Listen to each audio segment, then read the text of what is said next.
Hi, my name is Kim Trumbull. I'm with Surface Hair. Surface is high-performance, salon-exclusive hair, skin, and color care that completely respect personal health and the earth. I'm really excited to be here with you today because we are going to go over the 5 foundational haircuts of the Surface system. Within these cuts, trends are developed and created. Number 1, what we're going to go over today is the edge, which is our long one length. I will then follow that with the freedom, long layers, the windswept, which is our bob, the front and center, which is our inverted lines, and our crop, which are short layers. We will also be exploring the 6 core principles of the surface cutting system. 1, always cut with your end result in mind. Cut in the direction you want the hair to move. Short hair pushes long hair. Elevation softens the outer weight line. Elevation higher than where the hair lives leaves no weight line at all. Over direction creates length and weight in the opposite direction. And last, disconnection creates collapse in the weight of the layers above the disconnected area. We also believe within Surface that there are crucial facial rules that you should implement throughout the entire cutting system. Number 1, parallel lines actually close in the space between those lines that you've created within your haircut, while perimeter lines actually draw the eye in the direction that that line is flowing. The last and most importantly is spaced creates lift. By opening up an eye above an eyebrow with a light fringe, or opening up with a little bit of a deeper C shape with your face framing layers, you can really create the illusion of a very balanced, flattering, beautiful haircut for your guests. Let me share with you one more very important tool to this core cutting system. That is the roadmap. Da, da, da, da. Mr. Roadmap here is going to change your world behind the chair as a cutter. Not only are you able to really create a customizable haircut that is flattering for your guest, you're also going to have the consistency you need for long-term retention of your guest book. Now, I'm going to be referring to these zones as the green zone along the hairline and migrating back into the black zone, which is the crown area of the head. I will show you how to measure these during the cuts themselves. I'm going to turn this little baby around and show you the blue zone, down past the occipital bone into the nape. One of the most important areas is the red. Why do you think it's red? It's red for stop. Every time you get into this area, warning. This is where it's going to change a lot within each guest sitting in your chair. Some people have minimal hair, thick hair. This is the area that can make or break a haircut with one snip, right? So I'm going to utilize this with my cuts. And again, let's get started with that edge. As I've brought down my first section and cut that initially, just for time-wise, I'm going to show you the next one so we can get into above the ear, and I can show you as a whole how we're going to cut this haircut. Again, I'm using my TK2 comb that completely respects the integrity of the hair, along with my titanium razor with the flexible blade. I love this thing. It's my favorite tool within the Surface collection. Completely respecting the integrity of the hair, never ripping, always giving a nice, smooth cut. Now, it's very important to stand directly behind your guest when cutting. I always use the verbiage, stand behind your work, as in you're confident in what you're doing. Because I'm filming for you today, I'm going to be moving this around a little bit, so just always know, stand behind your work, stand behind your guide at all times. We are starting in the red zone. I'm a right-handed cutter, so I'm going to be starting my cutting on the left side. The same rules apply if you're a left-handed cutter. You would begin on the right hand. Why do you want to do that? You want to do that for speed and accuracy. A lot of people get lost when they start their guide in the center and go left to right and then they're left and right again. This way, you're never moving hair out of the way and you're following that guide all the way across the back of the head with, again, speed and accuracy. I'm gonna comb the hair down, which I have also treated the hair with the Trinity Protein Tonic. It has great slip. It's an awesome cutting lotion, also giving some protection and strength while I'm cutting. Blow dry that directly into the hair after we're finished with this cut. Now I'm gonna come down here. Now this is my red zone, right? We're behind the ear. That's our stop, our warning area. I'm going to give a slight over direction of that area, so combing the hair directly behind.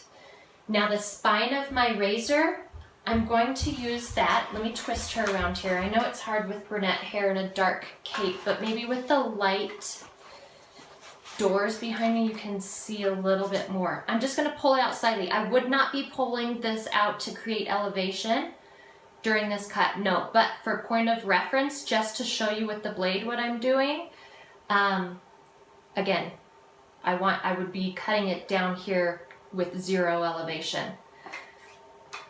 So combing that hair nice and smooth with the fine side of my comb, moving the comb out of the way. Now, again, I'm elevating right now only to show you this. I'm gonna lift it so you can see it in the light, right? We're taking the spine or the back of that blade. I'm going to press lightly against my section. The section is no wider than the head of that razor. Now I'm going to rotate the razor using my pointer finger and thumb as my strength and movement within this razor. Now I'm going to slightly give it a light shatter and break through that section. Look at just that one section, you guys, on how it just naturally beveled the hair. Do you see that? Okay, let's continue on.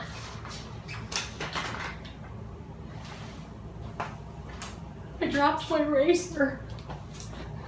Okay, again, started on the left, going to the right.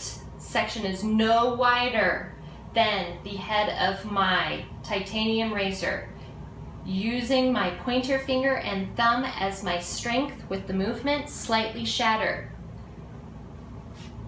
Take it all the way across. I'm going to continue to do this and I'll meet you for the next step, which is above the ear. Target parting, let me show you. I don't think I demonstrated this yet. These surface clips are amazing for target parting. So what you'll want to do is you'll put your pointer finger, the one that's not holding the clip, to where you want it to end. Where it's beginning, you open up that clip and you would just meet those two. And look, even on a mannequin, which it's really hard to part out mannequins, look how beautiful and precise and quickly it was to do that target parting. So I've combed this down above the ear. We're treating the head as a whole now. We're not doing the back and the sides. The reason for that is you could miss or create points within the haircut. This way, we're treating the head as a whole and we have consistency and accuracy throughout the entire cut. Now my mannequin does not have shoulders, but shoulders can wreak havoc on a haircut, especially because that red zone falls within those shoulders, right? So as I cut this section, again, I'm doing the same as I did, following my guide. I'm in the red zone over here, but I'm going to slightly bring that back to my sectioning in the back here with a light shatter, using my pointer and thumb with a slight bevel to create that beautiful base. Now, she doesn't have shoulders, so she doesn't have to turn her head, but if I am the guest and you are now cutting from the ear, the red zone, towards the front of her face, you're going to want to ask her to turn her head as far as she can. When she does that, all of this hair is going to rotate to her back, right along the shoulder blade area with long hair. And that's how you're going to want to cut her hair. So visualize my mannequin has turned her head. All of this is going to be resting on her back. Are you following me? Again, spine, blades straight down, slight shatter, connect those two sections. Working from the left all the way to the right. I'll go all the way around to the other side. I'm going to ask my guest to move her head to the other side, her right shoulder, and we're going to do the same thing across the other side. Please remember, when you are asking them to turn their head, a lot of people do this or this. Now visualize where the hair is going to go on their back with that. You're adding length and you're taking away length, right? Remember that. You just want them to rotate as far as they can with a very, very slight lift of the chin, and that's it. And I'm going to cut and follow those same steps that I have guided you through. Then I'm going to show you a little bit of light framing around the face with a great walking of the shears technique. Now I've sectioned out my mannequin. She has a left-sided part going over to the right side. That's how we're going to cut this front section. Now I'm always going to start on my lighter side when it comes to anything in the front area.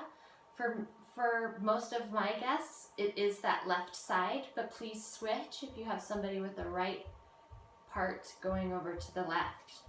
Now with this face framing, I just want to give her a little bit, not much, because this is really considered along one length. We're just going to have that slight movement in the front, and I'm going to use the point of reference is going to be her lips. I'm going to come through. I'm using my 5 3/4 swivel shears today with the flare thumb, and watch carefully with my wrist. Not only is this preserving your wrists, it's also preserving your shoulders and your elbows to hopefully lengthen your career without too much arthritis and pain. These are probably my favorite shears to use in the front because you can get a lot of detail and play around with these shorter shears. Consistent tension. I'm coming over and I'm using her lip as my point of reference, right? And I'm going to come down and flutter the thumb, creating almost a C shape as I'm pulling it out. My left hand is guiding that shear, and I'm really keeping the length at the bottom of that perimeter. I'm only creating that light separation around the face within maybe that last 3 inches. Now the same rule applies on the other side, but this is her fringe side. She's going to have a little bit more going on this side.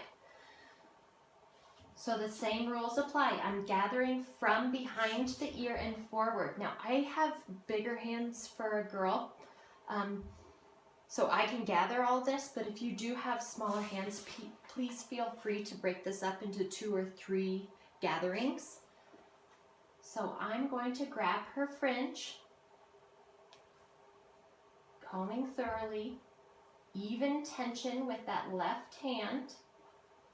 And I'm going to do the same thing. This time I'm going to rotate to where that, can you see that? To where it's almost in the palm of my hand. Using that swivel, look at my wrist. It's really not doing anything at all except for holding my arm. And we're doing the same thing. We're coming in and sweeping out to preserve the length. You want to see that motion again on this side? Here's my shear. I'm going to rotate it into my palm, and then I'm fluttering almost in a C pattern to give her a little bit of that light fringe. Coming in, flutter, preserve. Now I'm going to take that fringe section out. I use this technique on every single one of my guests, is to separate their heavier side. There's nothing worse than walking through the grocery store or you're at Target and they have their hair behind their ears and one side looks like a totally different haircut because it's longer and you've completely missed this section with any framing, right? So I'm going to create just a slight disconnect with my layering here. I'm gathering, having that nice consistent tension. Same rules apply. Rotating into my palm, I'm going to cut in into that C pattern and sweep out and away. Then as this lays down, she has that nice light fringe with a little bit of face framing layers. So what have we done? We've given her a nice soft perimeter with our titanium razor. We've used the head as a whole with those sectioning, nice slight bevel. We've come from the ears forward and given her a very, very light face framing, a light fringe, using the technique walking the shears. Thank you so much for watching my video. The next cut we will be doing is the freedom.